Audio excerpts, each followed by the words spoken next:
자, 오늘 함께 나누실 말씀은요, 창세기 15장 6절, 창세기 15장 6절 한 절의 말씀을 저와 여러분들이 함께 말씀을 읽으시겠습니다.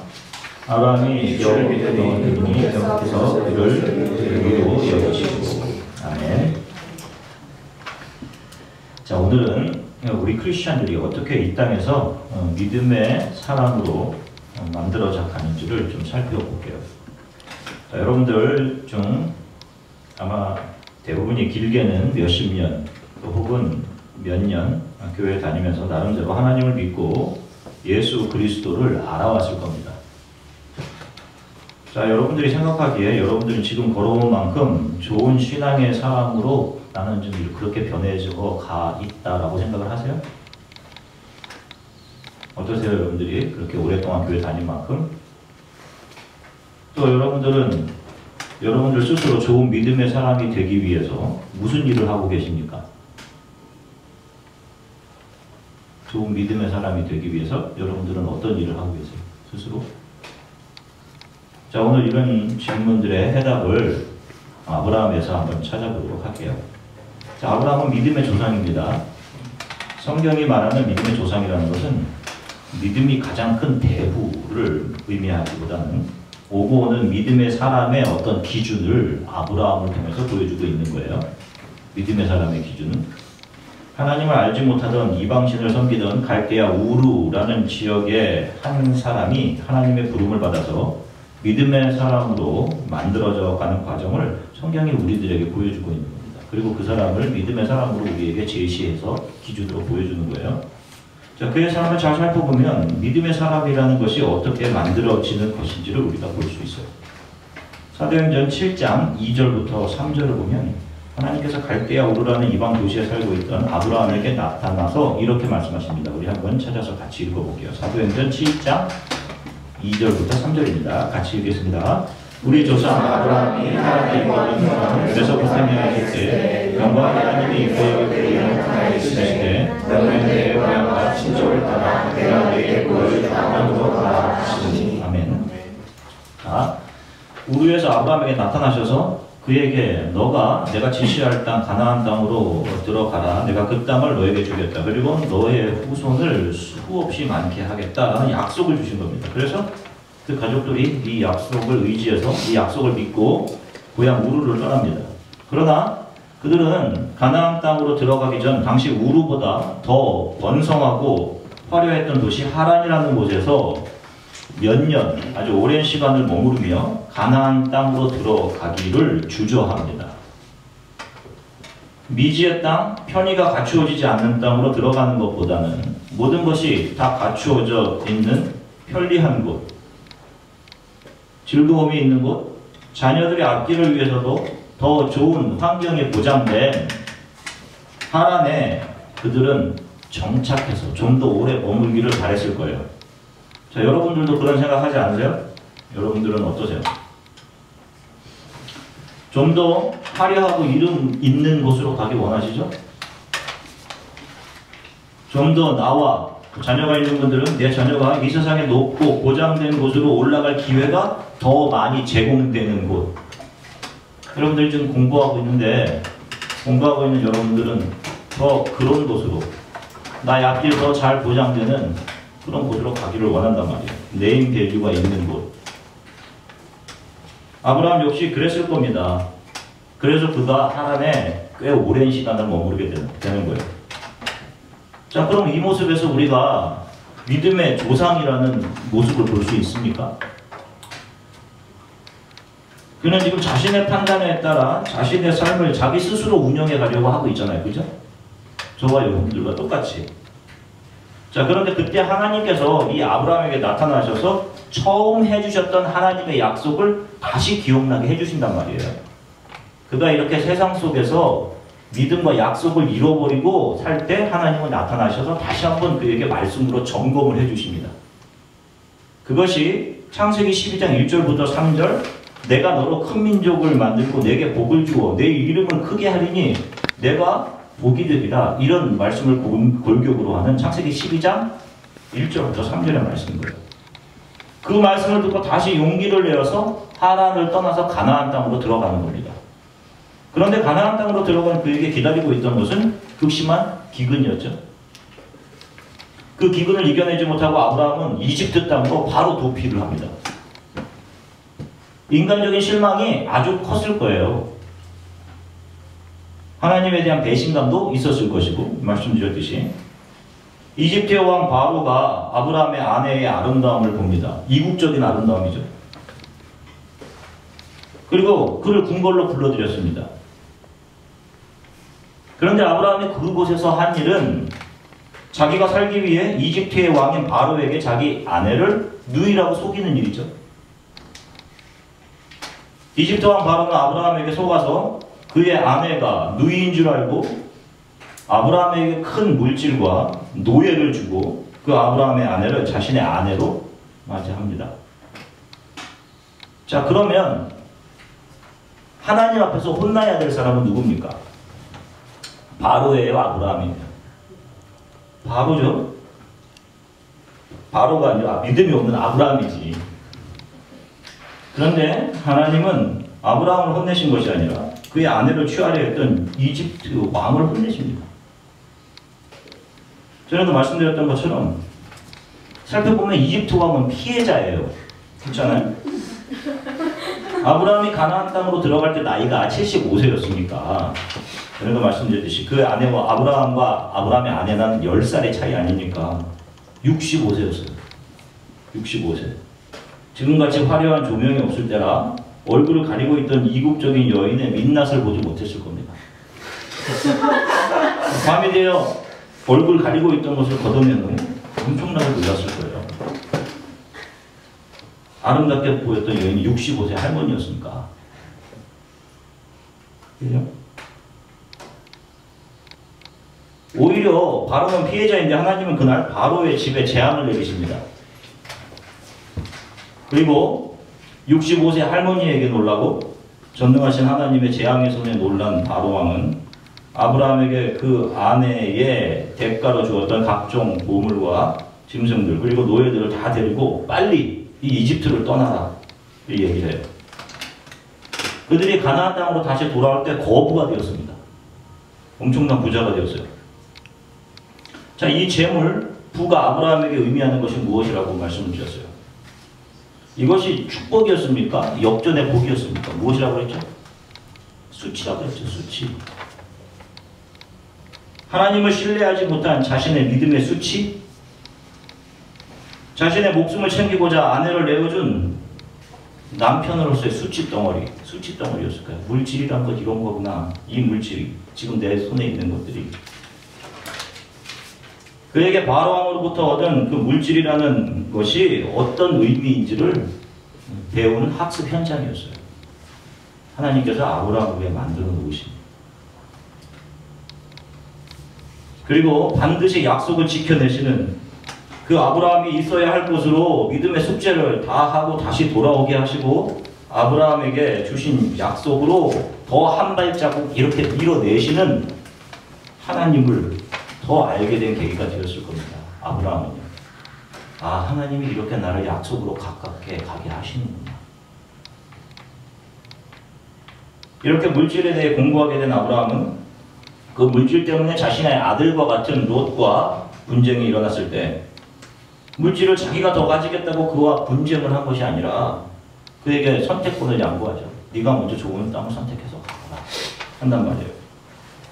눈에 보이는 물질을 자신이 살아가는 가장 중요한 삶의 리소스로 생각했었단 말입니다. 가나안 땅 처음 들어올 때만 해도. 그런데 그는 지금 가나안 땅에 처음 들어왔을 때보다 더 하나님을 신뢰하고 의존하는 하나님께 더 가까이 나아간 모습의 사람으로 지금 변해져 있단 말이에요. 그리고 눈에 보이는 화려했던 그 아름다운 도시 소돔과 고모라로 롯을 떠나보내고 나름대로 인간적으로 좀 서운했지 않겠습니까? 서운하지 않았겠습니까? 상실되어 있을 때 하나님께서 또다시 나타나신단 말이에요.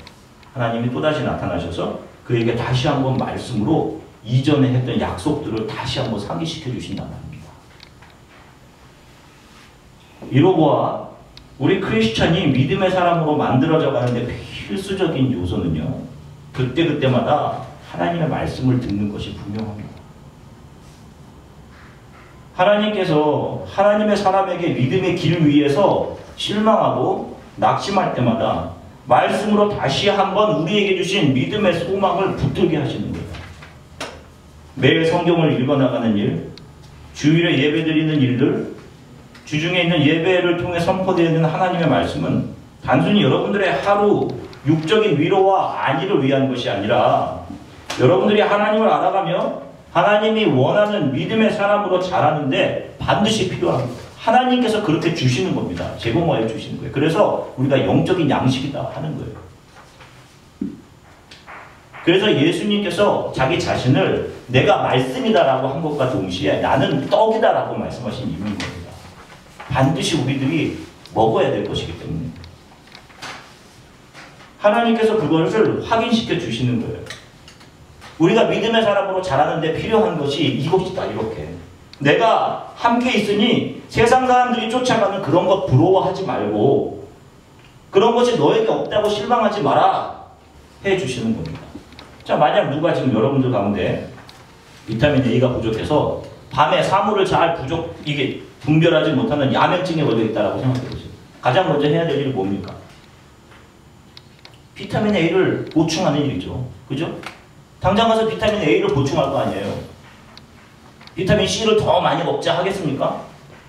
그렇지 하지 않잖아요. 아, 비타민 A가 부족하게 이걸 당장 섭취해서 이것을 낫게 해야 되겠구나 하는 거죠.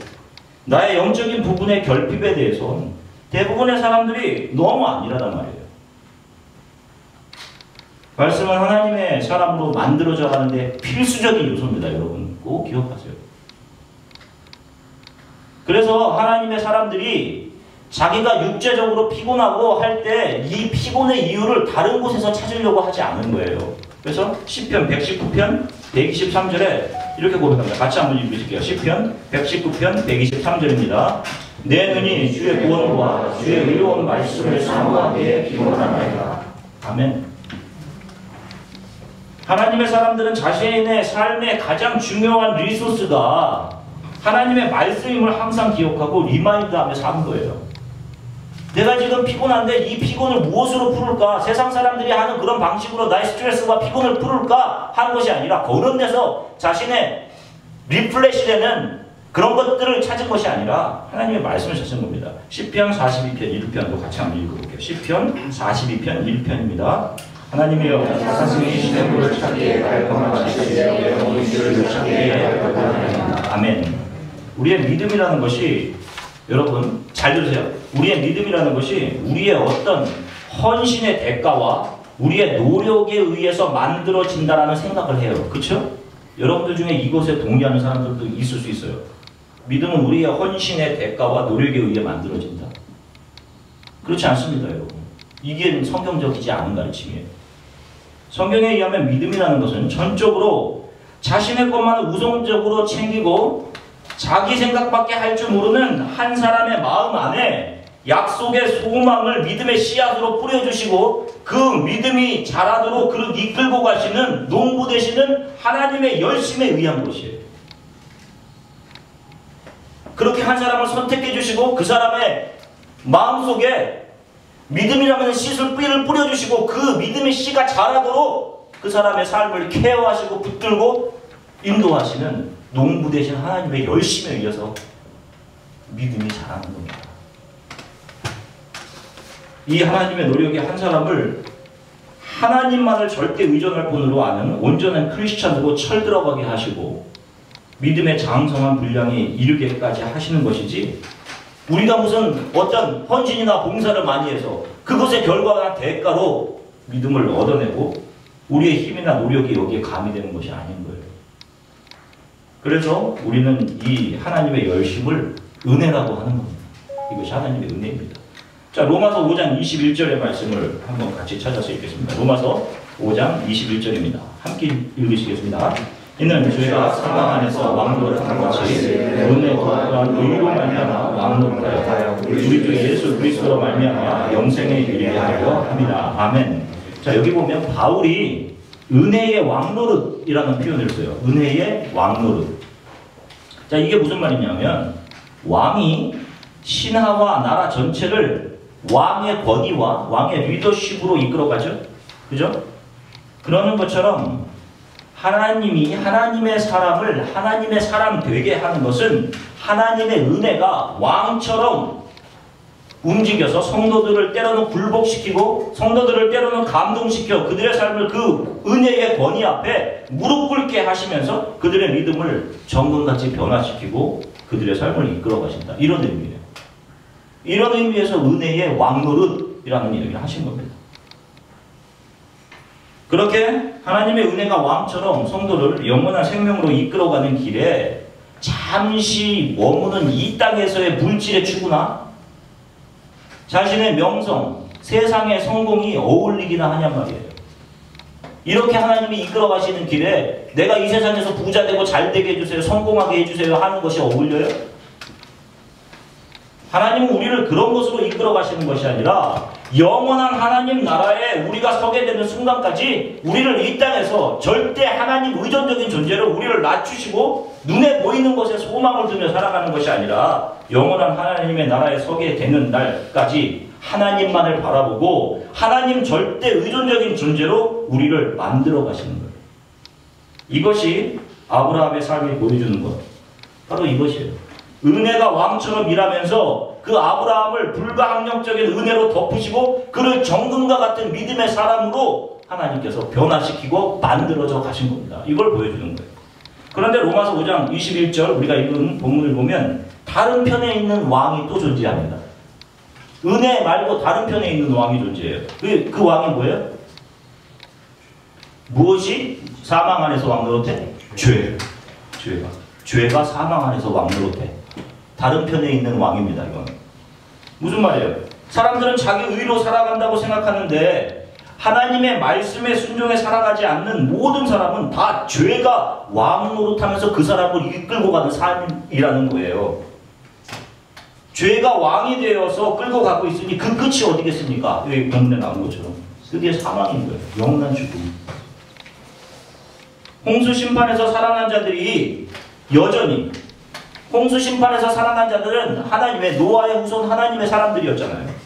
그 사람들이 여전히 소망하고 쫓아갔던 길이 어떤 삶이었어요? 이 세상에서 자신의 이름 내고 자신의 힘으로 행복과 아름다움을 추구하고 이 세상의 가치관들이 움직이는 대로 그 안에서 더 큰 성공을 이루기 위해서 그렇게 경쟁하며 살아가는 것. 홍수 이후 전에 있던 모습과 똑같았단 말이에요. 그들은 왜 하나님이 그렇게 진노하셨는지, 왜 하나님의 눈물이 심판의 홍수로 퍼부어졌는지 다 잊어버렸어. 그리고 자기 좋은 대로 생각하고 판단하고 결정하며 살았단 말이에요. 이 세상의 아름다움을 쫓아서 자기 만족, 자기 유익을 추구하면서. 이 인간이 추구하면서 걸어가는 길은 자신의 생각이 아닌 인간을 움직여가는 거대한 힘에 의한 겁니다. 결국. 그것을 성경은 죄가 왕이 되어 이끌어가는 것이라고 분명히 이야기해요. 그리고 그것의 종착점이 어디다라는 것도 분명히 이야기합니다. 그 종착점이 어디예요? 사망, 영원한 사망이에요. 지금 하나님을 예수 그리스도를 알지 못하고 이 땅에서 자신의 야망과 성공을 위해 달려가는 모든 이들의 마지막 종착지가 바로 영원한 사망이라는 겁니다.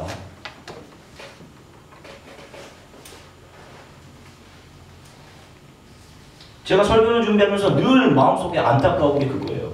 세상 사람들은 세상 사람들이라고 해요. 교회 안에서조차 이러한 사실을 알지 못하고 신앙생활하는 것을 이 땅에서 잘 되기 위한 어떤 하나의 리소스로 삼으려고 하는 것들을 보면, 하는 사람들을 보면 너무 안타까운 거예요. 여러분들 중에 나는 지금까지 오랜 시간을 신앙생활 해왔는데 왜 저는 늘 이 모양인지 모르겠습니다. 왜 저는 이렇게 늘 똑같이 쓰러지고 이런지 모르겠어요. 자신의 믿음 없음에 하나님 앞에 죄송하고 부끄럽고 하신 분들이 있어요. 저에게도 그렇게 목사님 저는 왜 이런지 모르겠어요 하는 그런 분들이 있으니까요. 감히 하나님 말씀 증거하는 목자로서 말씀드린 건데 여러분 그 상태가 잘하고 계신 거예요. 여러분들이 좋은 인성을 가진 사람으로 변화되지 않아도 돼요. 하나님 앞에 엎드리는 사람으로 변화되면 되는 겁니다, 여러분.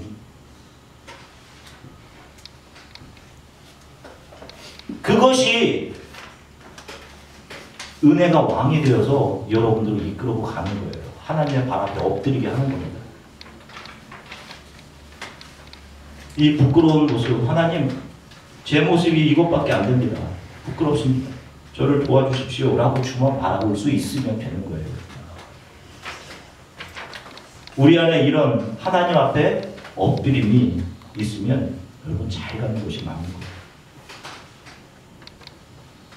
그래서 우리가 지금 눈에 보이는 모습으로 다른 사람의 신앙을 판단할 수가 없는 거예요.